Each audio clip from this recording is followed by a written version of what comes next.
এবং অপরটি দিঘির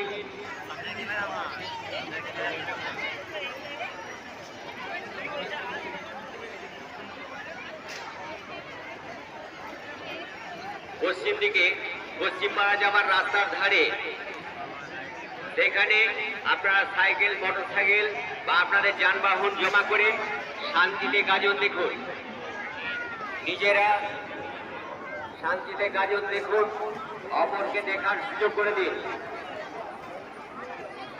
আপনাদের সকলের উদ্দেশ্যে বিশেষভাবে জানানো হচ্ছে যে আপনারা সকলে সিসিটিভি ক্যামেরার আওতায় আছেন, আপনারা শান্তিতে গাজন দেখুন, গাজনের শান্তি শৃঙ্খলা বজায় রাখুন।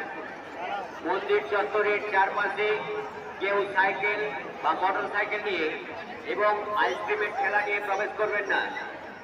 মন্দির চত্বরের পাশে কেউ সাইকেল মোটর সাইকেল বা আইসক্রিমের ঠেলা নিয়ে কোনোভাবে প্রবেশ করার চেষ্টা করবেন না।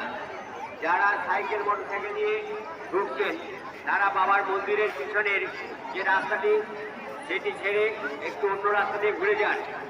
যারা টোটো নিয়ে ঘোরাঘুরি করছেন